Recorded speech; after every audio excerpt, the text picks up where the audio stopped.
ആദ്യം പഠിക്കുന്നത് കോശം എന്ന് പറയുന്ന ഭാഗമാണ്. കോശം പഠിക്കാനായിട്ട് നമുക്ക് SCERTയിൽ 3 ചാപ്റ്ററാണ് പഠിക്കാനുള്ളത്. ഒന്ന് 6ാം ക്ലാസ്സിലെ 1ാമത്തെ ചാപ്റ്റർ, 8ാം ക്ലാസ്സിലെ 1ഉം 2ഉം ചാപ്റ്റർ, അങ്ങനെ 3 ചാപ്റ്റർ നമുക്ക് പഠിക്കാനുണ്ട്. ഓക്കെ, അപ്പോൾ നമുക്ക് ആദ്യത്തെ ചാപ്റ്റർ നോക്കാം. 6ാം ക്ലാസ്സിലെ ജീവന്റെ ചെപ്പുകൾ. അപ്പോൾ 6ാം ക്ലാസ് ആയതുകൊണ്ട് തന്നെ വളരെ ബേസിക് ആയിട്ടുള്ള കുറച്ച് കാര്യങ്ങളാണ് ഇവിടെ നോക്കാനുള്ളൂ. അപ്പോൾ അതൊന്ന് നമുക്ക് നോക്കാം. ആദ്യം തന്നെ എന്താണ് കോശം എന്നുള്ളത് നമുക്ക് നോക്കാം. ഓക്കെ, ഇവിടെ നോക്കുക, ഒരു ബോക്സിനകത്ത് കൊടുത്തിട്ടുണ്ട് ജീവശരീരത്തിലെ ചെറു ഘടകങ്ങൾ. അത് തന്നെയാണ് എന്ത് കോശം എന്ന് പറയുന്നത്. അതായത് നമ്മുടെ ജീവികളുടെ ശരീരം നിർമ്മിക്കപ്പെട്ടിരിക്കുന്നത് അനേകം ചെറു ഘടകങ്ങൾ ചേർന്നിട്ടാണ്. ഓക്കെ, അപ്പോൾ ഇങ്ങനെയുള്ള ഈ ചെറു ഘടകങ്ങളെയാണ് നമ്മൾ എന്തെന്ന് വിളിക്കുന്നത്? കോശങ്ങൾ അഥവാ സെൽസ് എന്ന് വിളിക്കുന്നത്. ഇനി ഒരു കോശം മാത്രമുള്ള ജീവികളും ഉണ്ട്, ഒന്നിൽ കൂടുതൽ കോശങ്ങളുള്ള ജീവികളും ഉണ്ട്. ഇങ്ങനെ ഒരു കോശം മാത്രമുള്ള ജീവികളെ നമ്മൾ ഏകകോശ ജീവികളെന്നും ഒന്നിൽ കൂടുതൽ കോശങ്ങളുള്ള ജീവികളെ നമ്മൾ എന്ത് വിളിക്കും? ബഹുകോശ ജീവികൾ എന്നും വിളിക്കും. ഓക്കെ, അപ്പോൾ എന്താണ് കോശം? ഇവിടെ നോക്കുക, ബോക്സിൽ കൊടുത്തിട്ടുള്ളത് ജീവശരീരം നിർമ്മിക്കപ്പെട്ടിരിക്കുന്നത് അനേകം ചെറു ഘടകങ്ങൾ ചേർന്നാണ്. അപ്പോൾ ഇങ്ങനെ ജീവശരീരം നിർമ്മിക്കപ്പെട്ട ഈ ചെറു ഘടകങ്ങളെയാണ് കോശങ്ങൾ അഥവാ സെൽസ് എന്ന് പറയുന്നത്. ഒരു കോശം മാത്രമുള്ള ജീവികളുണ്ട്. ഇവയാണ് എന്ത്? ഏകകോശ ജീവികൾ അഥവാ യൂണിസെല്ലുലാർ ഓർഗാനിസംസ്.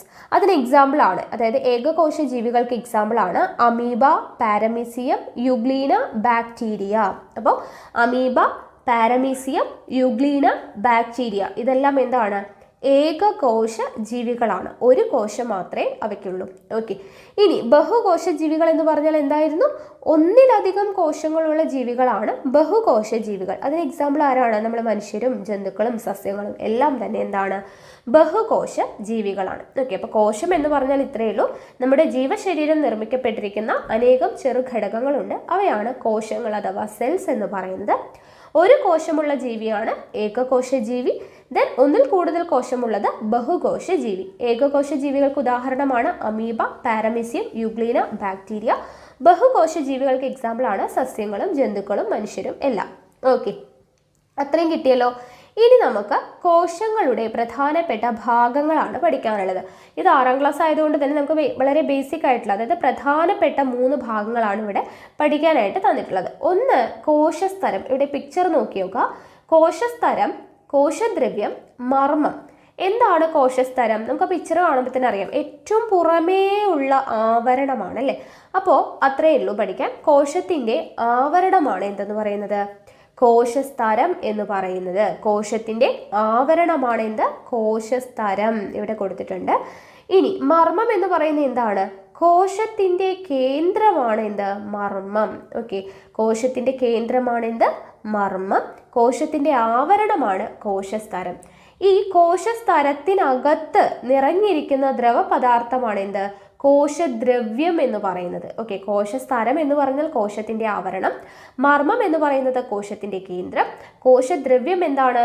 ഈ കോശസ്തരത്തിൽ നിറഞ്ഞിരിക്കുന്ന ദ്രവപദാർത്ഥമാണ് കോശദ്രവ്യം. ഇതാണ് പ്രധാനപ്പെട്ട 3 ഭാഗങ്ങൾ കോശത്തിൻ്റെ. പഠിച്ചല്ലോ. അപ്പോൾ 3 ഭാഗങ്ങൾ പഠിച്ചു. ഇനി നമുക്ക് പഠിക്കാനായിട്ടുള്ളത് ജന്തുകോശവും സസ്യകോശവും തമ്മിലുള്ള ഡിഫറൻസ് ഇവിടെ കൊടുത്തിട്ടുണ്ട്. അതായത് ഒരു ജന്തുകോശത്തിൻ്റെ പിക്ചർ കൊടുത്തിട്ടുണ്ട്, സസ്യകോശത്തിൻ്റെ പിക്ചറും കൊടുത്തിട്ടുണ്ട്. ഇനി അതിൽ രണ്ടിലുമുള്ള ഭാഗങ്ങൾ ഇവിടെ അടയാളപ്പെടുത്തിയിട്ടുണ്ട്. അപ്പോൾ ഒന്നിലില്ലാത്തത് മറ്റൊന്നിൽ ഉണ്ടാവില്ല. അപ്പോൾ അത് എന്തെങ്കിലും വ്യത്യാസമുള്ളത് എന്താണെന്നുള്ളത് നോക്കാം. ഓക്കെ, അപ്പോൾ ഇവിടെ മർമ്മം, ആദ്യത്തെ പാർട്ട് മർമ്മമാണ്. അത് രണ്ടിടത്തും ഉണ്ട് അല്ലേ. ബ്ലൂ കളറിൽ കാണപ്പെടുന്ന മർമ്മമാണ്, 2 ഭാഗത്തും ഉണ്ട്, കോമൺ ആണ്. അടുത്തത് ഹരിതകം. ഹരിതകം എവിടെ മാത്രമേ ഉള്ളൂ? സസ്യകോശത്തിൽ മാത്രമേ ഉള്ളൂ. ഈ ഗ്രീൻ കളറിൽ ഡോട്ട് ഡോട്ടായിട്ട് കൊടുത്തിരിക്കുന്നില്ല, അതാണ് ഹരിതകം അഥവാ ക്ലോറോപ്ലാസ്റ്റ്. നമുക്കറിയാം ഹരിതകം എന്ന് പറഞ്ഞാൽ എന്താണ് എന്നുള്ളത് അല്ലേ. അതായത് സസ്യങ്ങളിൽ ഇലകളിലാണ് എന്ത് നടക്കുന്നത്? പ്രകാശ സംശ്ലേഷണം നടക്കുന്നത് അല്ലെ. അപ്പോൾ ഇലകളിൽ പ്രകാശ സംശ്ലേഷണം നടക്കുന്നത് എവിടെയാണ്?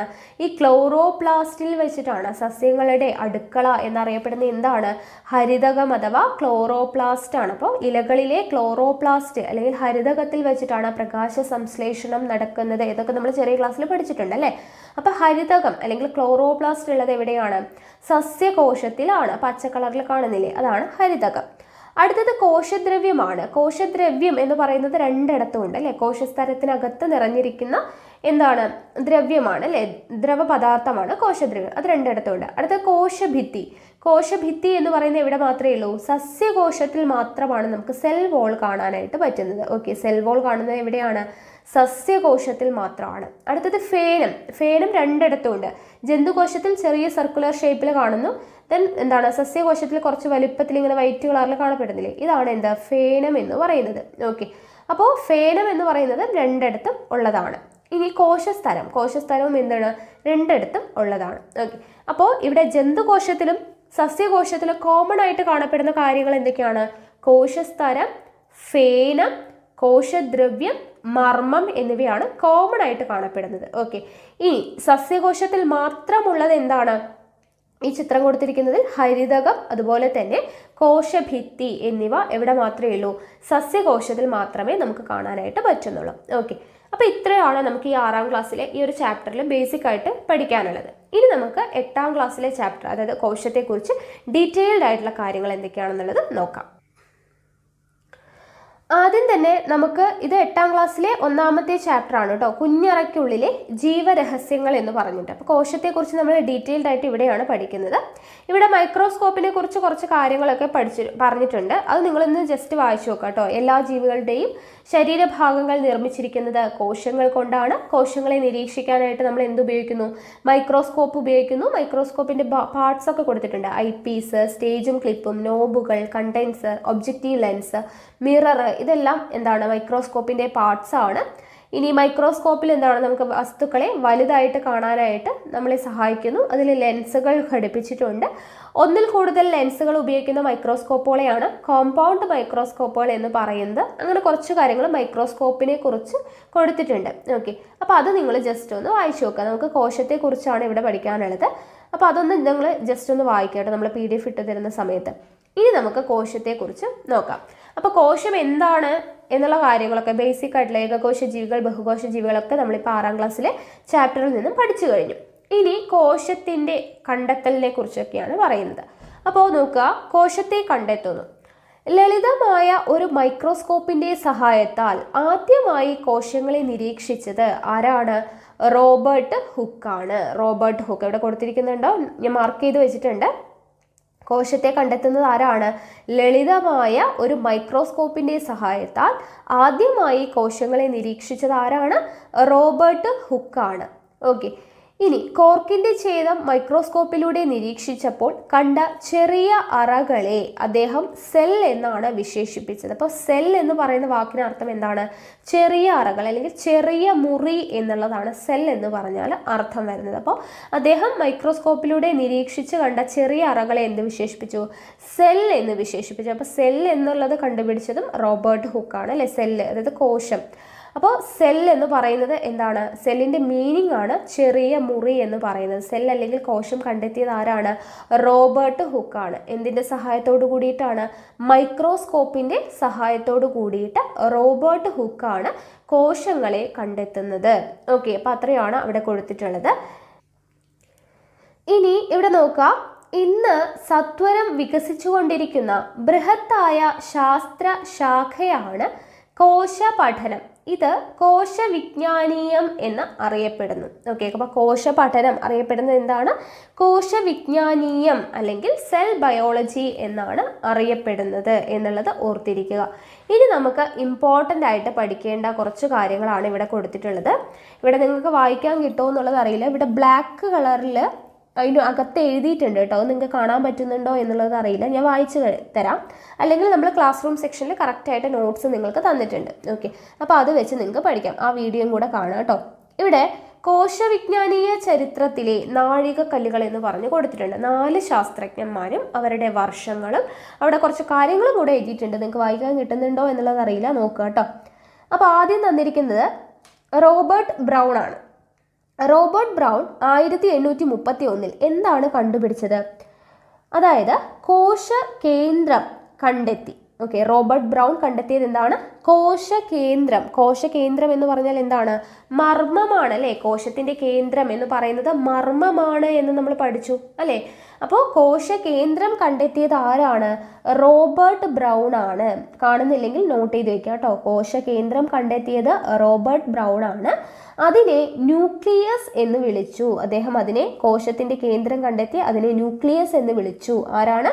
റോബർട്ട് ബ്രൗൺ ആണ്. 1831 നോട്ട് ചെയ്ത് വെക്കുക. അടുത്ത ആള് MJ ശ്ലീഡൻ. ഓക്കെ, അദ്ദേഹം എന്താണ് കണ്ടെത്തിയത്? സസ്യശരീരം കോശങ്ങളാൽ നിർമ്മിതമാണെന്ന് കണ്ടെത്തി. 1838 അദ്ദേഹം എന്ത് കണ്ടെത്തി? സസ്യശരീരം കോശങ്ങളാൽ നിർമ്മിതമാണ് എന്ന് കണ്ടെത്തിയ വ്യക്തിയാണ് MJ ശ്ലീഡൻ. ഓക്കെ, നോട്ട് ചെയ്ത് വെച്ചേക്കാം. അടുത്ത ആരാണ്? Theodore Schwann. തിയോഡർ ഷ്വാൻ 1839 അദ്ദേഹം എന്താണ് കണ്ടെത്തിയത്? ജന്തുശരീരം കോശങ്ങളാൽ നിർമ്മിതമാണെന്ന് കണ്ടെത്തി. ഓക്കെ, തിയോഡർ ഷ്വാൻ എന്തെന്ന് കണ്ടെത്തി? ജന്തുശരീരം കോശങ്ങളാൽ നിർമ്മിതമാണ് എന്ന് കണ്ടെത്തിയത് തിയോഡർ ഷ്വാൻ ആണ്. ഓക്കെ, അടുത്തത് റുഡോൾഫ് വിർഷോ. റുഡോൾഫ് വിർഷോ എന്താണ് ചെയ്തത്? 1858 അദ്ദേഹം വിഭജിക്കുന്ന കോശങ്ങളെ നിരീക്ഷിക്കുകയും നിലവിലുള്ള കോശങ്ങളിൽ നിന്ന് മാത്രമേ പുതിയ കോശങ്ങൾ ഉണ്ടാവൂ എന്ന നിഗമനത്തിൽ എത്തുകയും ചെയ്തത് ആരാണ്? റുഡോൾഫ് വിർഷോ ആണ്. ഓക്കെ, അപ്പോൾ കോശങ്ങൾ വിഭജിക്കുന്നത് നിരീക്ഷിച്ചിട്ട് നിലവിലുള്ള കോശങ്ങളിൽ നിന്ന് മാത്രമേ പുതിയ കോശങ്ങൾ ഉണ്ടാവുകയുള്ളൂ എന്ന് കണ്ടെത്തിയത് ആരാണ്? റുഡോൾഫ് വിർഷോ ആണ്. അപ്പോൾ കോശത്തിന്റെ കേന്ദ്രം, അതായത് എന്താണ്, മർമ്മം, ന്യൂക്ലിയസ് കണ്ടെത്തിയത് റോബർട്ട് ബ്രൗൺ ആണ് 1831. MJ ശ്ലീഡൻ എന്താണ് കണ്ടെത്തിയത്? 1838 അദ്ദേഹം കണ്ടെത്തിയത് സസ്യശരീരം കോശങ്ങളാൽ നിർമ്മിതമാണ് എന്ന് കണ്ടെത്തി. തിയോഡർ ഷ്വാൻ എന്ന് കണ്ടെത്തി? ജന്തുശരീരം കോശങ്ങളാൽ നിർമ്മിതമാണ് എന്ന് കണ്ടെത്തി. റുഡോൾഫ് വിർഷോ കണ്ടെത്തിയത് എന്താണ്? നിലവിലുള്ള കോശങ്ങളിൽ നിന്ന് മാത്രമേ പുതിയ കോശങ്ങൾ ഉണ്ടാവുകയുള്ളൂ എന്ന് കണ്ടെത്തി 1858. ഓക്കെ, അപ്പോൾ ഈ 4 ശാസ്ത്രജ്ഞരും ഇമ്പോർട്ടൻ്റ് ആണ്, നോട്ട് ചെയ്ത് വച്ചേക്കുക. ഇനി അടുത്ത ഇമ്പോർട്ടൻ്റ് ആയിട്ടുള്ള ഒരു കാര്യമാണ് കോശ സിദ്ധാന്തം. എന്താണ് കോശ സിദ്ധാന്തം? വിവിധ ശാസ്ത്രജ്ഞരുടെ കണ്ടെത്തലുകളുടെ സാരാംശം ഉൾച്ചേർത്തുകൊണ്ട് MJ ശ്ലീഡനും തിയോഡർ ഷ്വാനും ചേർന്ന് രൂപപ്പെടുത്തിയ സിദ്ധാന്തമാണ് കോശ സിദ്ധാന്തം. ഓക്കെ, കോശ സിദ്ധാന്തം അഥവാ സെൽ തിയറി എന്ന് പറയുന്നത് ആരൊക്കെ ചേർന്നിട്ടാണ്? MJ ശ്ലീഡനും തിയോഡർ ഷ്വാനും. MJ ശ്ലീഡൻ സസ്യശരീരം കോശങ്ങളാൽ നിർമ്മിതമാണെന്ന് കണ്ടെത്തി. തിയോഡർ ഷ്വാൻ എന്ത് കണ്ടെത്തി? ജന്തുശരീരം കോശങ്ങളാൽ നിർമ്മിതമാണെന്ന് കണ്ടെത്തി. ഇവർ 2 പേരും കൂടെ ചേർന്നിട്ടാണ് കോശ സിദ്ധാന്തം കൊണ്ടുവരുന്നത്. ഓക്കെ, കോശ സിദ്ധാന്തം കൊണ്ടുവരുന്നത്. ഇനി ഈ കോശ സിദ്ധാന്തത്തിന്റെ പ്രധാനപ്പെട്ട 2 ആശയങ്ങൾ എന്തൊക്കെയാണ്? ഒന്ന്, എല്ലാ ജീവശരീരവും കോശനിർമ്മിതമാണ്. ഓക്കെ, കോശ സിദ്ധാന്തം അനുസരിച്ച് എല്ലാ ജീവശരീരവും കോശനിർമ്മിതമാണ്.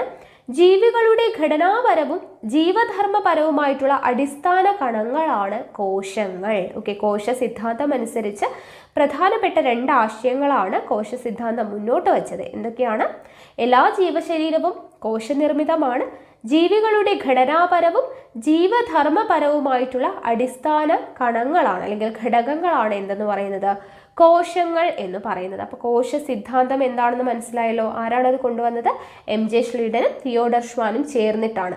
ഇനി കോശത്തിലെ ജീവധർമ്മങ്ങൾ, കോശത്തിന്റെ ധർമ്മങ്ങൾ എന്തൊക്കെയാണ് എന്നുള്ളതാണ് കൊടുത്തിട്ടുള്ളത്. എന്തൊക്കെയാണ്? ഒന്ന്, അന്യവസ്തുക്കളെ പ്രതിരോധിക്കുന്നു. ഓക്കെ, അന്യവസ്തുക്കളെ പ്രതിരോധിക്കുന്നു. ജൈവ തന്മാത്രകൾ നിർമ്മിക്കുന്നു. പോഷകങ്ങളിൽ നിന്ന് ഊർജം സ്വതന്ത്രമാക്കുന്നു. ഓക്കെ, അന്യവസ്തുക്കളെ പ്രതിരോധിക്കുന്നു, ജൈവ തന്മാത്രകൾ നിർമ്മിക്കുന്നു, പോഷകങ്ങളിൽ നിന്ന് എന്ത് സ്വതന്ത്രമാക്കുന്നു? ഊർജം സ്വതന്ത്രമാക്കുന്നു. ഇതാണ് കോശത്തിന്റെ പ്രധാനപ്പെട്ട ധർമ്മങ്ങൾ എന്ന് പറയുന്നത്. ഓക്കെ, ഇനി ഈ ധർമ്മങ്ങളെല്ലാം നിറവേറ്റാൻ തക്കവണ്ണം സങ്കീർണമാണ് കോശത്തിന്റെ ഘടന. ഓരോ ജീവധർമ്മവും നിറവേറ്റുന്നതിനായി കോശത്തിനുള്ളിൽ എന്തുണ്ട്? പ്രത്യേകമായിട്ടുള്ള ഭാഗങ്ങളുണ്ട്. ഇനി നമ്മൾ പഠിക്കാൻ പോകുന്നത് അതാണ്. ഓക്കെ, അപ്പോൾ ഇവിടെ നോക്കുക, ഒരു കോശം തന്നിട്ടുണ്ടല്ലേ. അപ്പോൾ ഇവിടെ സസ്യകോശമാണ് തന്നിട്ടുള്ളത്. സസ്യകോശത്തിന് വിവിധ ഭാഗങ്ങൾ തന്നിട്ടുണ്ട്. എന്തൊക്കെയാണ്? മർമ്മം, കോശസ്തരം, റൈബോസോം, എൻഡോപ്ലാസ്മിക് റെറ്റിക്കുലം, കോശദ്രവ്യം, ഹരിതകണം, കോശഭിത്തി, മൈറ്റോകോൺട്രിയോൺ, ഫേനം, ഗോൾജി കോംപ്ലക്സ്. ഓക്കെ, അപ്പം നമ്മളിവിടെ പഠിച്ചിട്ടുണ്ടായിരുന്നല്ലേ ഹരിതകണം, അതുപോലെ തന്നെ കോശഭിത്തി. ഇതെല്ലാം സസ്യകോശത്തിൽ മാത്രമേ ഉണ്ടാവുകയുള്ളൂ എന്നൊക്കെ നമ്മൾ മുന്നേ പഠിച്ചില്ലേ. അപ്പോൾ ഇവിടെ സസ്യകോശത്തിൻ്റെ പിക്ചറാണ് കൊടുത്തിട്ടുള്ളത്. ഇനി ഇവിടെ എന്താണ് ജീവദ്രവ്യവും കോശദ്രവ്യവും എന്ന് തന്നിട്ടുണ്ട്. നോക്കുക, കോശസ്തരത്തിനുള്ളിലെ എല്ലാ പദാർത്ഥങ്ങളെയും ചേർത്ത് ജീവദ്രവ്യം എന്ന് പറയുന്നു. ഓക്കെ, കോശസ്തരത്തിനുള്ളിലെ എല്ലാ പദാർത്ഥങ്ങളെയും, അതായത് ഇതെല്ലാം കോശസ്തരത്തിലെ എല്ലാ പദാർത്ഥങ്ങളും എന്ന് പറഞ്ഞാൽ എന്താണ്?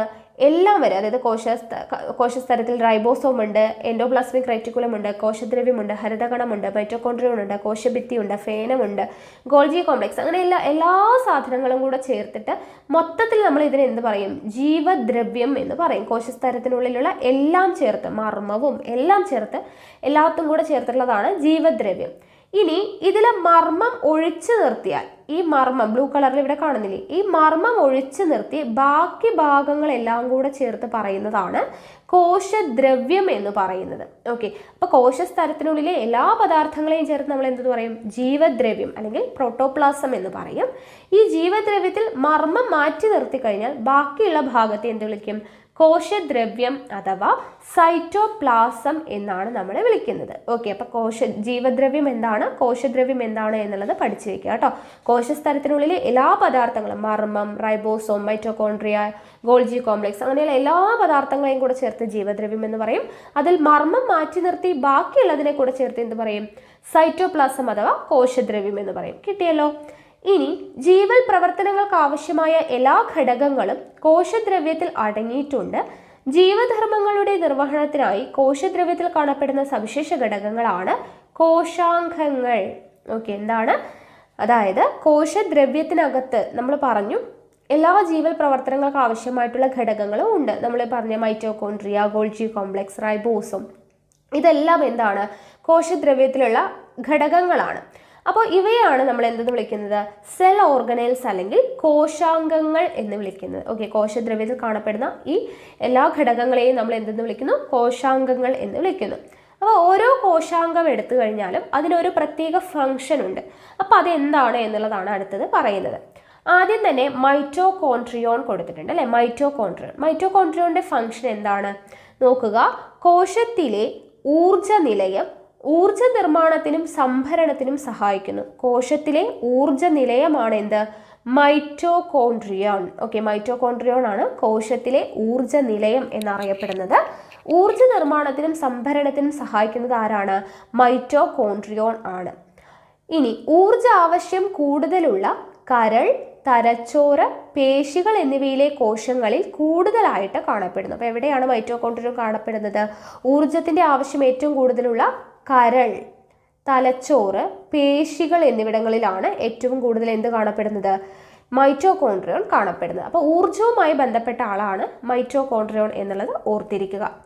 അടുത്തത് എൻഡോപ്ലാസ്മിക് റെറ്റിക്കുലം. എൻഡോപ്ലാസ്മിക് റെറ്റിക്കുലം എന്ന് പറയുമ്പോൾ കോശത്തിനുള്ളിലെ സഞ്ചാരപാതയാണ്. ഓക്കെ, കോശത്തിനുള്ളിലെ സഞ്ചാരപാതയാണ് എൻഡോപ്ലാസ്മിക് റെറ്റിക്കുലം എന്ന് പറയുന്നത്. കോശത്തിനുള്ളിൽ പദാർത്ഥ സംവഹനം നടക്കുന്നത് ഇതിലൂടെയാണ്, സഞ്ചാരപാതയാണ്. അപ്പോൾ പദാർത്ഥ സംവഹനം നടക്കുന്ന എന്തിലൂടെയാണ്? എൻഡോപ്ലാസ്മിക് റെറ്റിക്കുലത്തിലൂടെയാണ്. കോശത്തിന് ദൃഢതയും ആകൃതിയും നൽകുന്നതിന് എന്ത് വിളിക്കുന്നു? കോശാസ്ഥികൂടം എന്ന് വിളിക്കുന്നു. അപ്പോൾ കോശത്തിന് ആകൃതിയും ദൃഢതയും നൽകുന്നത് എൻഡോപ്ലാസ്മിക് റെറ്റിക്കുലമാണ്. അതുകൊണ്ട് തന്നെ കോശാസ്ഥികൂടം എന്ന് വിളിക്കപ്പെടുന്നത് എൻഡോപ്ലാസ്മിക് റെറ്റിക്കുലമാണ് എന്നുള്ളത് ഓർത്തിരിക്കുക. കോശാസ്ഥികൂടം എന്ന് അറിയപ്പെടുന്നു. ഓക്കെ, അപ്പോൾ ഇതെല്ലാം ഇതിൻ്റെ ഓരോ പേരുകൾ, കോശാസ്ഥികൂടം അല്ലെങ്കിൽ ഊർജ്ജ നിലയം എന്നുള്ളതൊക്കെ നമ്മൾ എന്താണ് കോഡ് വെച്ചിട്ട് ഓർത്ത് വയ്ക്കാൻ വേണ്ടിയിട്ട് നമ്മൾ ക്ലാസ് റൂം സെക്ഷനിൽ പറഞ്ഞിട്ടുണ്ടായിരുന്നു അല്ലേ? അപ്പോൾ അതൊന്ന് കണ്ടു നോക്കിക്കഴിഞ്ഞാൽ നിങ്ങൾക്ക് ഈസി ആയിട്ട് പഠിക്കാൻ പറ്റും. ഓക്കെ ആണല്ലോ? അപ്പോൾ ആ വീഡിയോ കൂടെ കണ്ടു നോക്കുക. അപ്പോൾ കോശത്തിന് ദൃഢതയും ആകൃതിയും നൽകുന്നതുകൊണ്ട് കോശാസ്ഥികൂടം എന്നറിയപ്പെടുന്നത് എൻഡോപ്ലാസ്മിക് റെറ്റിക്കുലമാണ്. കോശത്തിനുള്ളിലെ സഞ്ചാരപാതയാണ്. പദാർത്ഥ സംവഹനം നടത്തുന്നു. മൈറ്റോകോൺട്രിയൻ എന്തായിരുന്നു പറഞ്ഞത്? കോശത്തിലെ ഊർജ്ജ നിലയമാണ്. ഊർജ്ജ നിർമ്മാണത്തിനും സംഭരണത്തിനും സഹായിക്കുന്നു. കരൾ, തലച്ചോറ്, പേശികൾ എന്നിവിടങ്ങളിലാണ് കൂടുതലായിട്ട് കാണപ്പെടുന്നത്. അടുത്ത ആളാണ് റൈബോസോം. റൈബോസോം എന്ന് പറയുമ്പോൾ കോശത്തിലെ മാംസ്യ നിർമ്മാണ കേന്ദ്രമാണ്. കോശത്തിലെ മാംസ്യ നിർമ്മാണ കേന്ദ്രം എൻഡോപ്ലാസ്മിക് റെറ്റിക്കുലത്തോട് ചേർന്നോ കോശദ്രവ്യത്തിൽ സ്വതന്ത്രമായോ കാണപ്പെടുന്നു. ഒന്നുകിൽ എൻഡോപ്ലാസ്മിക് റെറ്റിക്കുലത്തിനോട് ചേർന്ന് കാണപ്പെടുന്നു, അല്ലെങ്കിൽ എന്ത് ചെയ്യും? സ്വതന്ത്രമായിട്ടോ കാണപ്പെടുന്നു. റൈബോസോം എന്താണ് ചെയ്യുന്നത്? മാംസ്യ നിർമ്മാണ കേന്ദ്രമാണ്. കോശത്തിലെ മാംസ്യ നിർമ്മാണ കേന്ദ്രം. ഓക്കെ, അടുത്തത് ഫേനം. ഫേനം അഥവാ വാക്യൂൾ എന്ന് പറയുന്നത് എന്താണ്? ടോണോപ്ലാസ്റ്റ് എന്ന സവിശേഷ സ്ഥലത്താൽ ആവരണം ചെയ്യപ്പെട്ടിരിക്കുന്നു. ഫേനത്തെ ടോണോപ്ലാസ്റ്റ് എന്ന് പറയുന്ന സവിശേഷ സ്ഥലം കൊണ്ട് ആവരണം ചെയ്യപ്പെട്ടിരിക്കുന്നു. ജലം, ലവണങ്ങൾ, വിസർജ്യ വസ്തുക്കൾ എന്നിവ സംഭരിക്കുന്നത് ആരാണ്? ഫേനമാണ്. ഓക്കെ, ജലം, ലവണങ്ങൾ, വിസർജ്യ വസ്തുക്കൾ തുടങ്ങിയവ സംഭരിക്കുന്നത് ആരാണ്? ഫേനമാണ് എന്നുള്ളത് ഓർത്തിരിക്കുക. അടുത്തത് ഗോൾജി കോംപ്ലക്സ്. ഗോൾജി കോംപ്ലക്സിന്റെ എന്താണ്? രാസാഗ്നികൾ, ഹോർമോണുകൾ, ശ്ലേഷ്മരസം തുടങ്ങിയ കോശസ്രവങ്ങളെ ചെറുസ്തര സഞ്ചികളിലാക്കുന്നു.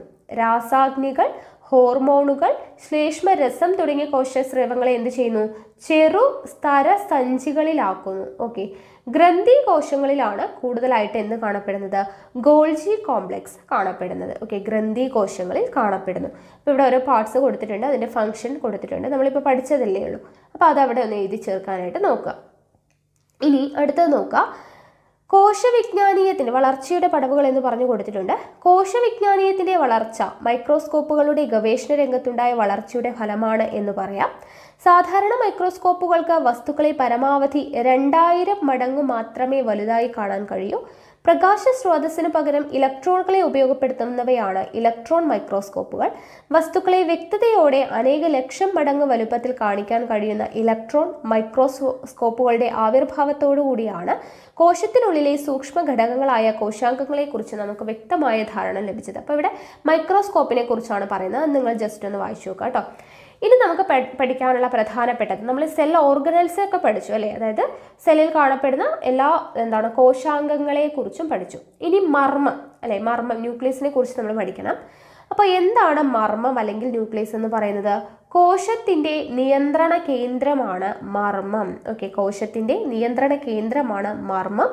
അപ്പോൾ കോശത്തിലെ വിവിധ പ്രവർത്തനങ്ങൾ നിയന്ത്രിക്കുന്നതിൽ കോശത്തിൽ ഉൽപ്പാദിപ്പിക്കപ്പെടുന്ന വിവിധ മാംസ്യ തന്മാത്രകൾക്ക് പങ്കുണ്ട്. കോശത്തിലെ വിവിധ പ്രവർത്തനങ്ങൾ നിയന്ത്രിക്കുകയും എല്ലാം ചെയ്യണമെങ്കിൽ എന്ത് വേണം?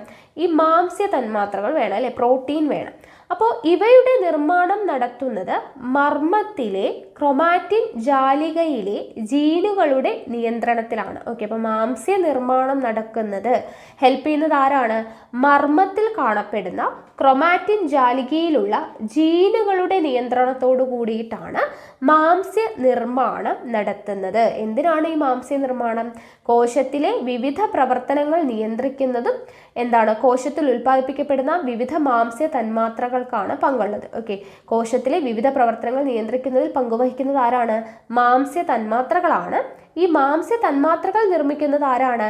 മർമ്മത്തിലുള്ള ക്രൊമാറ്റിൻ ജാലികയിലെ ജീനുകളുടെ നിയന്ത്രണത്തിലാണ്. അതിനാൽ മർമ്മം കോശത്തിൻ്റെ എന്താവുന്നു? നിയന്ത്രണ കേന്ദ്രമാണ് എന്ന് നമുക്ക് പറയാം. അപ്പോൾ കോശത്തിൻ്റെ നിയന്ത്രണ കേന്ദ്രം എന്നറിയപ്പെടുന്നത് മർമ്മമാണ്. ഓക്കെ, മർമ്മത്തിലുള്ള ക്രൊമാറ്റിൻ ജാലികയിലുള്ള ജീനുകളാണ് മാംസ്യ നിർമ്മാണത്തിന് ഹെൽപ്പ് ചെയ്യുന്നത്. അത്രയും കാര്യങ്ങൾ അവിടെ പഠിച്ചു വയ്ക്കാം. ഇനി മർമ്മത്തിലുള്ള മെയിൻ ആയിട്ടുള്ള പാർട്സും അതിൻ്റെ ഫംഗ്ഷനുമാണ് പറയുന്നത്. ആദ്യം തന്നെ നോക്കുക, മർമ്മസ്തരം. മർമ്മസ്തരം എന്ന് പറയുമ്പോൾ എന്താണ്? മർമ്മത്തെ ആവരണം ചെയ്ത് കാണപ്പെടുന്ന ഇരുപാളികളുള്ള സ്ഥലം. നമുക്ക് ഏറ്റവും പുറമേ കാണാനായിട്ട് പറ്റും അല്ലേ. അപ്പോൾ മർമ്മസ്തരം അല്ലെങ്കിൽ ന്യൂക്ലിയർ മെംബ്രെയിൻ എന്ന് പറയുന്നത് എന്താണ്? മർമ്മത്തെ ആവരണം ചെയ്ത് കാണപ്പെടുന്ന ഇരുപാളികളുള്ള സ്ഥലമാണ് മർമ്മസ്തരം. ഇനി അടുത്തത് മർമ്മദ്രവ്യം. മർമ്മദ്രവ്യം അല്ലെങ്കിൽ ന്യൂക്ലിയോപ്ലാസം എന്ന് പറഞ്ഞാൽ എന്താണ്? മർമ്മത്തിനുള്ളിലെ ദ്രാവക ഭാഗമാണ് എന്ത്? ദ്രവ്യം എന്ന് പറയുമ്പോൾ തന്നെ നമുക്കറിയാം ദ്രാവക ഭാഗമാണ് അല്ലേ. ഇപ്പം മർമ്മദ്രവ്യം എന്ന് പറയുമ്പോൾ മർമ്മത്തിനുള്ളിലെ ദ്രാവക ഭാഗമാണ് മർമ്മദ്രവ്യം. മർമ്മകവും ക്രൊമാറ്റിൻ ജാലികയും കാണപ്പെടുന്നു. മർമ്മകവും ക്രൊമാറ്റിൻ ജാലികയും എവിടെ കാണപ്പെടുന്നു? മർമ്മദ്രവ്യത്തിൽ കാണപ്പെടുന്നു. ഓക്കെ, മർമ്മകവും കാണപ്പെടുന്നുണ്ട്, ക്രൊമാറ്റിൻ ജാലികയും കാണപ്പെടുന്നുണ്ട്. ഇനി അപ്പോൾ ഈ മർമ്മകവും ക്രൊമാറ്റിൻ ജാലികയും എന്താണ് എന്നുള്ളത് നോക്കണം. മർമ്മകം അല്ലെങ്കിൽ ന്യൂക്ലിയോലസ് എന്ന് പറഞ്ഞാൽ എന്താണ്? ഗോളാകൃതിയിൽ കാണപ്പെടുന്ന ഇവ റൈബോസോം നിർമ്മാണത്തിൽ പ്രധാന പങ്കുവഹിക്കുന്നു. അപ്പോൾ റൈബോസോം നിർമ്മാണത്തിൽ പ്രധാന പങ്കുവഹിക്കുന്ന ആളാരാണ്? മർമ്മകം അഥവാ ന്യൂക്ലിയോലസ് ആണ് റൈബോസോമിന്റെ നിർമ്മാണത്തിൽ പ്രധാന പങ്കുവഹിക്കുന്നത്. മർമ്മകം അല്ലെങ്കിൽ ന്യൂക്ലിയോലസ്. ഇനി ക്രൊമാറ്റിൻ ജാലിക എന്താണ്? മർമ്മദ്രവ്യത്തിൽ വലക്കണ്ണികൾ പോലെ കെട്ടുപിണഞ്ഞ് കാണപ്പെടുന്നു. മർമ്മദ്രവ്യത്തിൽ വലക്കണ്ണികൾ പോലെ, ഇത് ഇവിടെ കിടക്കുന്ന കണ്ടില്ലേ, വലക്കണ്ണികൾ പോലെ കെട്ടുപിണഞ്ഞ് കാണപ്പെടുന്നതാണ്. ഇവിടെ ജീനുകളുണ്ട്, നമ്മൾ പറഞ്ഞല്ലേ മാംസ്യങ്ങളുടെ നിർമ്മാണത്തിന് ഹെൽപ്പ് ചെയ്യുന്ന ജീനുകൾ മർമ്മത്തിലെ ക്രൊമാറ്റിൻ ജാലികയിലുള്ള ജീനുകളാണ് സഹായിക്കുന്നതെന്ന് പറഞ്ഞില്ലേ. അപ്പോൾ ജീനുകൾ ഉൾക്കൊള്ളുന്നത് എവിടെയാണ്? ക്രൊമാറ്റിൻ ജാലികയിലാണ് എന്നുള്ളത് ഓർത്തു വയ്ക്കാം. അടുത്തത് മർമ്മരന്ധ്രം, ന്യൂക്ലിയർ പോർ എന്ന് പറഞ്ഞാൽ എന്താണ്? മർമ്മസ്തരത്തിലെ സുഷിരങ്ങൾ, മർമ്മസ്തരത്തിൽ കണ്ടില്ലേ ഓരോ കുത്തായിട്ട് ഇങ്ങനെ കുറേ സുഷിരങ്ങൾ കൊടുത്തിട്ടില്ലേ, അതാണ് മർമ്മരന്ധ്രം എന്ന് പറയുന്നത്. മർമ്മത്തിനകത്തേക്കും പുറത്തേക്കുമുള്ള പദാർത്ഥ സംവഹനത്തിൽ സഹായിക്കുന്ന ആരാണ്? ഈ മർമ്മരന്ധ്രമാണ്. മർമ്മത്തിനകത്തേക്കും പുറത്തേക്കുമുള്ള പദാർത്ഥ സംവഹനത്തിന് സഹായിക്കുന്നത് ആരാണ്?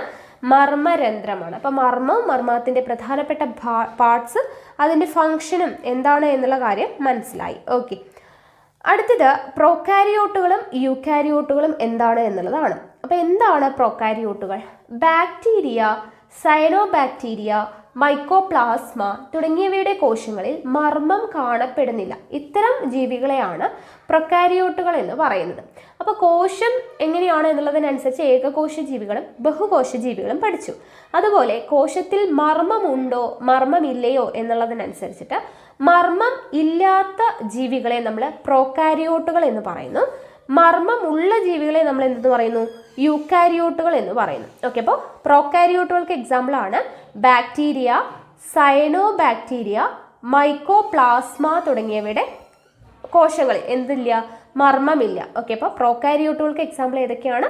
Bacteria, cyanobacteria, mycoplasma. മർമ്മം ഇല്ല, അതുകൊണ്ട് അവ എന്താണ്? പ്രോകാരിയോട്ടുകളാണ്. ഇനി യൂക്കാരിയോട്ടുകൾ എന്ന് പറയുമ്പോൾ എന്താണ്? മർമ്മമുള്ളവയാണ്. ഓക്കെ, അതാണ് അമീബ, ജന്തുക്കൾ, സസ്യങ്ങൾ, ഇവയെല്ലാം എന്താണ്? കോശങ്ങളിൽ എന്തുണ്ട്? വ്യക്തമായിട്ടുള്ള മർമ്മമുണ്ട്. അതുകൊണ്ട് തന്നെ ഇവ എന്താണ്? യൂക്കാരിയോട്ടുകൾ എന്നാണ് അറിയപ്പെടുന്നത്. ഓക്കെ, അപ്പം മർമ്മം ഉണ്ടെങ്കിൽ യൂക്കാരിയോട്ടും മർമ്മമില്ലെങ്കിൽ പ്രോകാരിയോട്ടുമാണ്. ഓക്കെ, അത് ഓർത്തിരിക്കുക കേട്ടോ. ഇനി അടുത്തത് ജീവസ്തരങ്ങൾ. ഓക്കെ, എന്താണ് ജീവസ്തരങ്ങൾ എന്ന് പറയുന്നത് നോക്കാം. കോശത്തിന് ഒരു സ്തര ആവരണമുണ്ട്, നമ്മൾ പഠിച്ചല്ലേ, കോശസ്തരമുണ്ട്. അതുപോലെ ഇതാണ് എന്ത്? കോശത്തെ സമീപ കോശങ്ങളിൽ നിന്നും വേർതിരിക്കുന്നത് കോശസ്തരമാണ്. കോശത്തിന് മാത്രമല്ല, നമ്മൾ മർമ്മത്തിനും പഠിച്ചു അല്ലേ, മർമ്മത്തിനും എന്തുണ്ട്? മർമ്മസ്തരമുണ്ട്. അതുപോലെ ഓരോ കോശാംഗങ്ങൾക്കും ഒരു സ്തര ആവരണമുണ്ട്. അപ്പോൾ കോശങ്ങൾ തമ്മിലും കോശാംഗങ്ങളും കോശദ്രവ്യവും തമ്മിലും പദാർത്ഥ വിനിമയം നിയന്ത്രിക്കുന്നത് ഈ ജീവസ്തരങ്ങളാണ്. ഓക്കെ, അപ്പോൾ ജീവസ്തരങ്ങളാണ് എന്ത് ചെയ്യുന്നത്? കോശത്തിനുള്ളിലും ഓക്കെ കോശദ്രവ്യവും അതുപോലെ തന്നെ കോശങ്ങൾ തമ്മിലും കോശാംഗങ്ങളും കോശദ്രവ്യവും തമ്മിലുള്ള ഒരു എന്താണ് പദാർത്ഥ വിനിമയം നിയന്ത്രിക്കുന്നത് ആരാണ്? ജീവസ്തരങ്ങളാണ് എന്നുള്ളത് ഓർത്തു വയ്ക്കുക. ആവശ്യമായ പദാർത്ഥങ്ങളെ മാത്രം കടത്തിവിടുന്നതിനാൽ ഈ ജീവസ്തരങ്ങൾ അറിയപ്പെടുന്നത് എന്താണ്? വരണതാര്യസ്തരങ്ങൾ എന്നാണ്. സെലക്റ്റീവ്ലി പെർമിയബിൾ മെംബ്രെയിൻസ് എന്നാണ് അറിയപ്പെടുന്നത്. ഓക്കെ, അതായത് എന്താണ്? ഓരോ ശരീരത്തിനും ആവശ്യമായിട്ടുള്ള പദാർത്ഥങ്ങളെ മാത്രമാണ് അവ കടത്തിവിടുന്നത്. അപ്പോൾ ആവശ്യമുള്ളതിനെ മാത്രമായിട്ട് സെലക്ട് ചെയ്ത് കടത്തിവിടുന്നത് കൊണ്ട് തന്നെ സെലക്റ്റീവ്ലി പെർമിയബിൾ മെംബ്രെയിൻസ് അഥവാ വരണതാര്യസ്തരങ്ങൾ എന്നാണ് ജീവസ്തരങ്ങൾ അറിയപ്പെടുന്നത്. ഓക്കെ, അതൊന്ന് ജസ്റ്റ് വായിച്ചു നോക്കുക കേട്ടോ. ഇനി അടുത്ത നോക്കാം. സസ്യകോശങ്ങളിൽ മാത്രം കാണപ്പെടുന്ന കോശാംഗങ്ങളാണ് ജൈവകണങ്ങൾ അഥവാ പ്ലാസ്റ്റിഡ്സ് എന്ന് പറയുന്നത്. സസ്യകോശങ്ങളിൽ മാത്രം കാണപ്പെടുന്ന കോശാംഗങ്ങളാണ് ജൈവകണങ്ങൾ അല്ലെങ്കിൽ പ്ലാസ്റ്റിഡ്സ്. ഇവ 3 തരം ഉണ്ട്. അതായത് വർണ്ണകണം അഥവാ ക്രോമോപ്ലാസ്റ്റ്, ഹരിതകണം അഥവാ ക്ലോറോപ്ലാസ്റ്റ്, ശ്വേതകണം അഥവാ ല്യൂക്കോപ്ലാസ്റ്റ്. ഓക്കെ, എന്തൊക്കെയാണ്? വർണ്ണകണം 3, പ്ലാസ്റ്റിഡ്സ് ജൈവകണങ്ങൾ 3 തരത്തിലുണ്ട്. ക്രോമോപ്ലാസ്റ്റ്, ക്ലോറോപ്ലാസ്റ്റ്, ല്യൂക്കോപ്ലാസ്റ്റ് എന്നിങ്ങനെ 3 തരത്തിലുണ്ട്. ഓക്കെ, വർണ്ണകണം, ഹരിതകണം, ശ്വേതകണം. അപ്പോൾ പ്രകാശ സംശ്ലേഷണം നിർവഹിക്കുന്നതിന് ഹരിതകണമാണ് നമ്മൾ പഠിച്ചില്ലേ, ക്ലോറോപ്ലാസ്റ്റിൽ വെച്ചിട്ടാണ് എന്ത് നടക്കുന്നത്? പ്രകാശ സംശ്ലേഷണം നടക്കുന്നത്. അപ്പോൾ അത് നമുക്കറിയാം. ഇനി വർണ്ണകണങ്ങളാണ് പൂക്കൾ, ഫലങ്ങൾ എന്നിവയ്ക്ക് നിറം നൽകുന്നത്. ഓക്കെ, വർണ്ണകണമാണ് പൂക്കൾക്കും പഴങ്ങൾക്കൊക്കെ നിറം നൽകുന്നത്. ഇനി വർണ്ണകണത്തിലെ ചില വർണ്ണങ്ങളാണ് സാന്തോഫിൽ. മഞ്ഞ നിറം നൽകുന്നത് സാന്തോഫിലാണ്. മഞ്ഞ കലർന്ന് ഓറഞ്ച് നിറം നൽകുന്നത് ക്യാരറ്റിനെ ഓർത്തു കഴിഞ്ഞാൽ ഓറഞ്ച് നിറം നമുക്ക് ഓർക്കാൻ പറ്റും. അടുത്തത് ആന്തോസയാനിൻ, ചുവപ്പ് നിറം നൽകുന്നത്, പർപ്പിൾ നിറങ്ങൾ നൽകുന്നതൊക്കെ ആന്തോസയാനിൻ ആണ്. ഓക്കെ, ഇവയുടെ ഏറ്റക്കുറച്ചിലാണ് സസ്യഭാഗങ്ങൾക്ക് വിവിധ നിറങ്ങൾ നൽകുന്നത്. പ്രത്യേക നിറമില്ലാത്ത ജൈവകണങ്ങളാണ് ശ്വേതകണങ്ങൾ എന്ന് പറയുന്നത്. ആഹാരവസ്തുക്കളുടെ സംഭരണം നടക്കുന്ന കോശങ്ങളിൽ ശ്വേതകണങ്ങൾ കൂടുതലായി കാണപ്പെടുന്നു. പാകമാകുന്നതിനനുസരിച്ച് ഫലങ്ങളിലെ ഹരിതകണങ്ങൾ വർണ്ണകണങ്ങളായി മാറുന്നു. അന്നജം പഞ്ചസാരകളായി മാറുന്നു. ഇതാണ് പഴങ്ങളുടെ നിറമാറ്റത്തിനും രുചിമാറ്റത്തിനും പിന്നിലെ രഹസ്യം. അപ്പോൾ പഴങ്ങളുടെ നിറമാറ്റത്തിനും രുചിമാറ്റത്തിനും എന്താണ് ഭക്ഷണം പാകമാകുന്നതിനനുസരിച്ച് ഫലങ്ങളിലെ ഹരിതകണങ്ങൾ വർണ്ണകണങ്ങളായിട്ട് മാറുന്നു. ഹരിതകണം എന്ന് പറയുമ്പോൾ പച്ചയായിരിക്കും, അത് വർണ്ണകണമായിട്ട് മാറുമ്പോൾ വിവിധ നിറങ്ങളിലാവും. അതാണ് പഴങ്ങളുടെ നിറമായിട്ട് മാറുന്നത്. പിന്നീട് അന്നജം എന്തായിട്ട് മാറും? പഞ്ചസാരയായിട്ട് മാറും. അന്നജം പഞ്ചസാരയായിട്ട് മാറുമ്പോൾ എന്താണ്? അവിടെ മധുരവും ഉണ്ടാകുന്നു. ഓക്കെ, അപ്പോൾ ഈ കോളം ഒന്ന് വായിക്കുക കേട്ടോ, ഇമ്പോർട്ടൻ്റ് തന്നെയാണ്, ഒന്ന് വായിച്ചു നോക്കി നോക്കുക. ഇനി ഇവിടെ ജന്തുകോശത്തിൻ്റെ പിക്ചർ കൊടുത്തിട്ടുണ്ട്. നമ്മൾ നേരത്തെ ജന്തുകോശത്തിനും സസ്യകോശത്തിൻ്റെയും ഡിഫറൻസ് 6ാം ക്ലാസ്സിലെ ചാപ്റ്ററിൽ ഒന്ന് പഠിച്ചല്ലേ. ഇനി ഇവിടെ നോക്കുക, സെൻട്രോസോം ലൈസോസോം. നമ്മൾ സസ്യകോശത്തിൽ മാത്രമുള്ള 2 കാര്യങ്ങൾ നമ്മൾ പഠിച്ചു. എന്താണ്? കോശഭിത്തിയും അതുപോലെ തന്നെ പിന്നെ എന്താണ് പഠിച്ചത്? കോശഭിത്തി കൂടാതെ ഹരിതകണവും പഠിച്ചല്ലേ. കോശഭിത്തിയും ഹരിതകണവും എവിടെ മാത്രമേ ഉള്ളൂ? സസ്യകോശത്തിൽ മാത്രമേ ഉള്ളൂ. ഇനി ജന്തുകോശങ്ങളിൽ മാത്രം കാണപ്പെടുന്ന 2 കാര്യങ്ങളും കൂടിയാണ് നമ്മൾ പഠിക്കുന്നത്, സെൻട്രോസോമും ലൈസോസോമും. എന്താണെന്ന് നോക്കാം. സെൻട്രോസോം എന്ന് പറഞ്ഞു കഴിഞ്ഞാൽ ജന്തുകോശങ്ങളിൽ മാത്രം കാണപ്പെടുന്ന കോശാംഗമാണ് സെൻട്രോസോം. സസ്യകോശത്തിൽ മാത്രം കാണപ്പെടുന്നത് നമ്മൾ പഠിച്ചില്ലേ, അതുപോലെ ജന്തുകോശത്തിൽ മാത്രം കാണപ്പെടുന്നതാണ് സെൻട്രോസോം.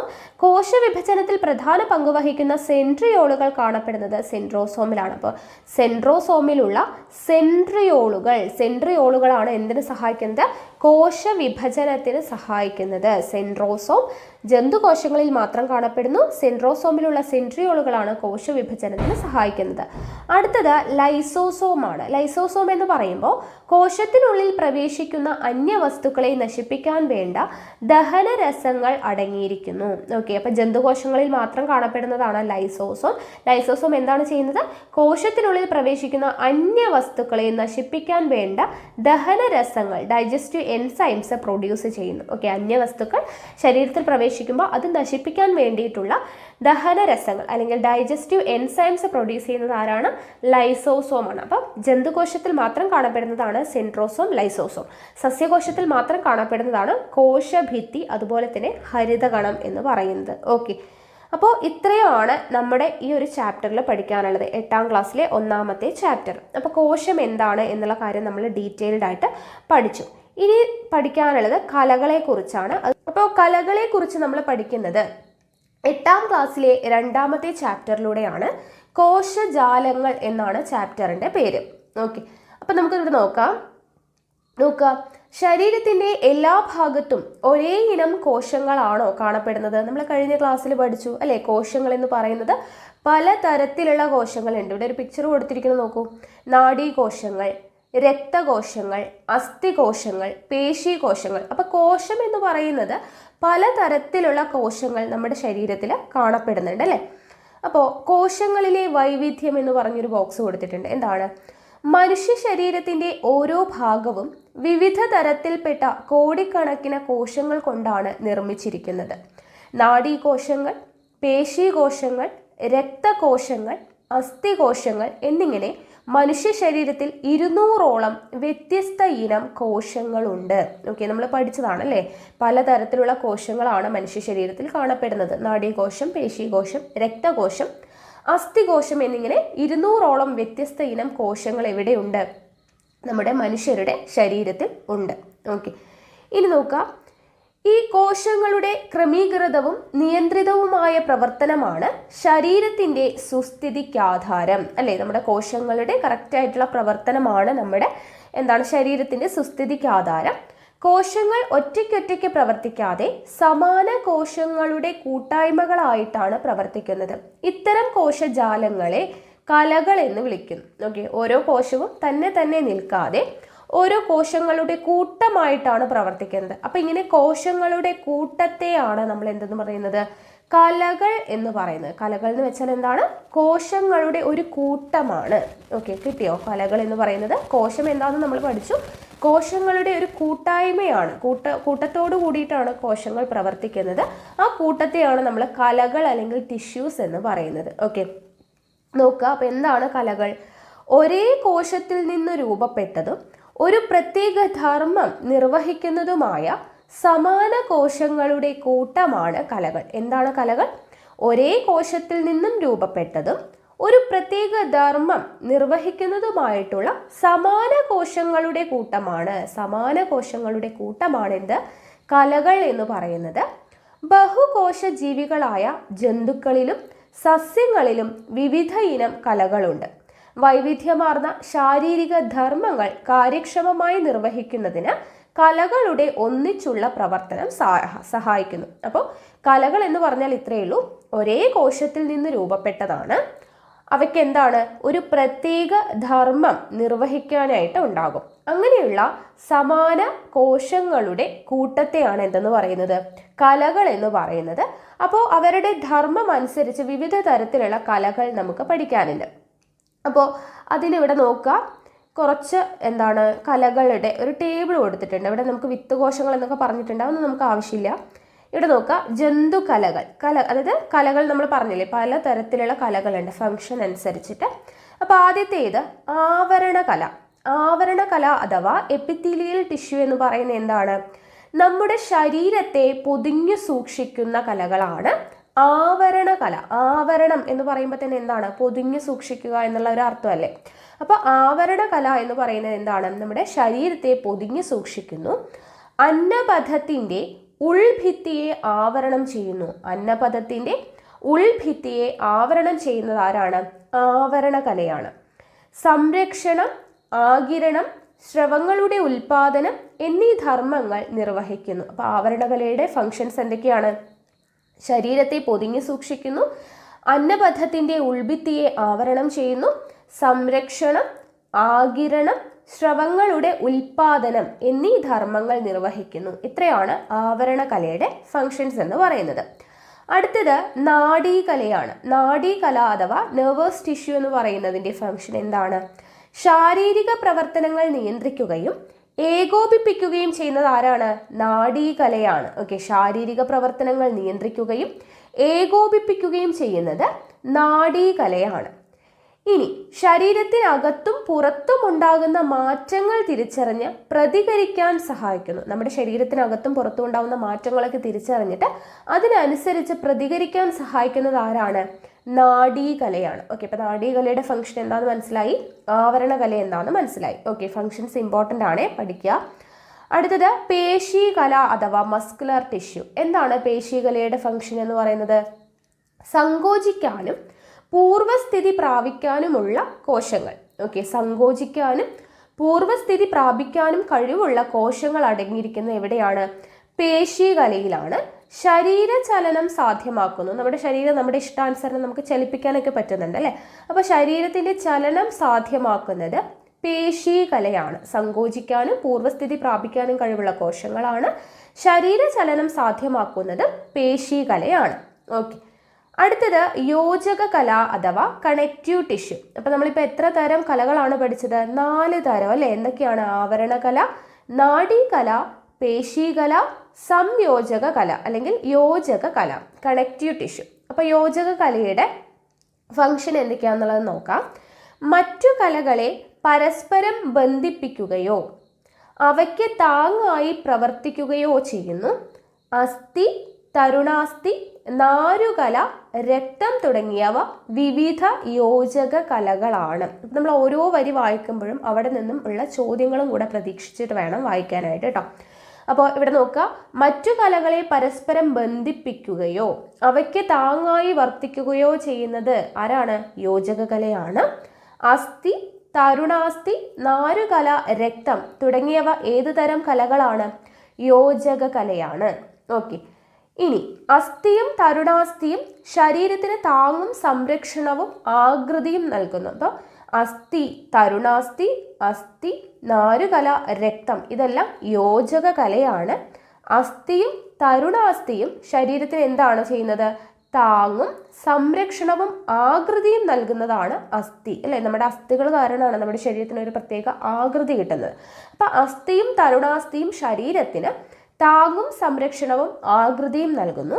നാരുകല, ഫൈബ്രസ് ടിഷ്യൂ എന്താണ് ചെയ്യുന്നത്? നാരുകല ഇതര കലകളെ തമ്മിൽ ബന്ധിപ്പിക്കുന്നു. ഓക്കെ, വ്യത്യസ്തമായിട്ടുള്ള കലകളെ തമ്മിൽ ബന്ധിപ്പിക്കുന്നു. ഓക്കെ, നാരുകല എന്താണ് ചെയ്യുന്നത്? ഇതര കലകളെ തമ്മിൽ ബന്ധിപ്പിക്കുകയാണ് ചെയ്യുന്നത്. അടുത്തത് രക്തം. രക്തം എന്താണ് ചെയ്യുന്നത്? പദാർത്ഥ സംവഹനം, രോഗപ്രതിരോധം മുതലായ ധർമ്മങ്ങളാണ് രക്തം നിർവഹിക്കുന്നത്. അപ്പോൾ യോജക കല വളരെയധികം ഇമ്പോർട്ടൻ്റ് ആണ്. നമ്മുടെ ശരീരത്തിൽ ഏറ്റവും കൂടുതൽ കാണപ്പെടുന്നത് എന്താണ്? യോജക കലയാണ്.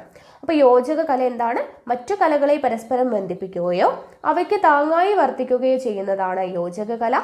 അസ്ഥി, തരുണാസ്ഥി, നാരുകല, രക്തം തുടങ്ങിയവ വിവിധ യോജക കലകളാണ്. അസ്ഥിയും തരുണാസ്ഥിയും എന്താണ് ചെയ്യുന്നത്? നമ്മുടെ ശരീരത്തിന് താങ്ങും സംരക്ഷണവും ആകൃതിയും നൽകുന്നു. നാരുകല ചെയ്യുന്നത് എന്താണ്? ഇതര കലകളെ തമ്മിൽ ബന്ധിപ്പിക്കുന്നു. രക്തം എന്താണ് ചെയ്യുന്നത്? പദാർത്ഥ സംവഹനം, രോഗപ്രതിരോധം മുതലായ ധർമ്മങ്ങൾ നിർവഹിക്കുന്നു. ഓക്കെ, കിട്ടിയല്ലോ. ഇനി യോജക കലയെക്കുറിച്ച് കുറച്ച് കാര്യങ്ങൾ ഇവിടെ ഒരു കോളത്തിൽ കൊടുത്തിട്ടുണ്ട്. പേര് സൂചിപ്പിക്കുന്നത് പോലെ പ്രധാനമായും മറ്റു കലകളെ പരസ്പരം യോജിപ്പിക്കുന്ന ധർമ്മമാണ് ആർക്കുള്ളത്? യോജക കലകൾക്കുള്ളത്. ഓക്കെ, മറ്റു കലകളെ പരസ്പരം യോജിപ്പിക്കുന്ന ധർമ്മമാണ് ആർക്കുള്ളത്? യോജക കലയ്ക്ക് ഉള്ളത്. മറ്റു കലകളെ പരസ്പരം യോജിപ്പിക്കുക. പേശികളെ അസ്ഥിയുമായി ബന്ധിപ്പിക്കുന്ന ടെൻഷനുകൾ, അസ്ഥികളെ പരസ്പരം ബന്ധിപ്പിക്കുന്ന സ്നായുക്കൾ, കണ്ണുകളെയും വൃക്കകളെയും എല്ലാം സ്ഥാനത്ത് ഉറപ്പിച്ചു നിർത്തുന്ന നാരുകല എന്നിവയെല്ലാം ഈ ധർമ്മമാണ് നിർവഹിക്കുന്നത്. അപ്പോൾ യോജക കലയ്ക്ക് കൂടുതൽ എക്സാമ്പിളാണ് നമ്മൾ പറയുന്നത്. പേശികളെ അസ്ഥികളുമായി ബന്ധിപ്പിക്കുന്നത് ആരാണ്? ടെൻഷനുകളാണ്. അപ്പം ടെൻഷനുകൾ യോജക കലയാണ്. അസ്ഥികളെ പരസ്പരം ബന്ധിപ്പിക്കുന്നത് ആരാണ്? സ്നായുക്കളാണ്. സ്നായുക്കൾ എന്താണ്? ഒരു യോജക കലയാണ്. നമ്മുടെ കണ്ണുകളെയും വൃക്കകളെയും എല്ലാം അതാത് സ്ഥാനത്ത് ഇങ്ങനെ ഉറപ്പിച്ചു നിർത്തുന്നത് നാരുകലയാണ്. ഇതെല്ലാം എന്താണ്? യോജക കലയാണ് അല്ലേ? അപ്പോൾ യോജക കലകളായ അസ്ഥികലയും തരുണാസ്ഥികലയും ചലനത്തിന് സഹായിക്കുന്നതോടൊപ്പം ശരീരത്തിന് ആകൃതിയും താങ്ങും ബലവും നൽകുകയും ആന്തരാവയവങ്ങളെ പൊതിഞ്ഞ് സംരക്ഷിക്കുകയും ചെയ്യുന്നു. നമ്മളിപ്പോൾ പഠിച്ചത് തന്നെയാണ് അല്ലേ? അസ്ഥികലയും തരുണാസ്ഥികലയും നമ്മുടെ ചലനത്തിന് സഹായിക്കുന്നു. പിന്നെന്താണ്? നമ്മുടെ ശരീരത്തിന് താങ്ങും ബലവും ആകൃതിയും നൽകുന്നു. ആന്തരാവയവങ്ങളെ പൊതിഞ്ഞ് സംരക്ഷിക്കുകയും ചെയ്യുന്നു. ഇനി ദ്രാവക കലയായ രക്തവും യോജക കലകളിൽ പെടുന്നു. നമ്മൾ പഠിച്ചല്ലേ? ശ്വസനവാതകങ്ങളുടെയും പോഷകങ്ങളുടെയും സംവഹനം, പദാർത്ഥ സംവഹനമാണ് രക്തത്തിന്റെ പ്രധാന ഫംഗ്ഷൻ എന്ന് പറഞ്ഞു. അതായത് ശ്വസനവാതകങ്ങളുടെയും പോഷകങ്ങളുടെയും സംവഹനം, രോഗപ്രതിരോധം തുടങ്ങി വ്യത്യസ്തമായ ധർമ്മങ്ങളാണ് ആര് നിർവഹിക്കുന്നത്? രക്തം നിർവഹിക്കുന്നത്. ശരീരത്തിൽ ഏറ്റവും കൂടുതൽ കാണപ്പെടുന്നതും ഏറ്റവും വൈവിധ്യമാർന്നതുമായ കലകളാണ് എന്ത്? യോജക കലകൾ. അപ്പോൾ ശരീരത്തിൽ ഏറ്റവും കൂടുതൽ കാണപ്പെടുന്ന കല ഏതാണ് എന്ന് ചോദിച്ചു കഴിഞ്ഞാൽ യോജക കലയാണ്. ഓക്കെ, അപ്പോൾ കലകൾ എന്ന് പറയുന്ന ഭാഗം നമുക്ക് ഇത്രയാണ് ഇവിടെ പഠിക്കാനുള്ളത്. മെയിനായിട്ട് എന്തൊക്കെയാണെന്ന് മനസ്സിലായല്ലോ? വിവിധ തരത്തിലുള്ള കലകൾ നമ്മൾ കണ്ടല്ലേ? എന്തൊക്കെയാണ്? ആവരണകല, നാഡീകല, പേശികല, യോജക കല. ഓരോന്നിൻ്റെയും ഫംഗ്ഷൻ ഡീറ്റെയിൽഡ് ആയിട്ട് പറഞ്ഞിട്ടുണ്ട്.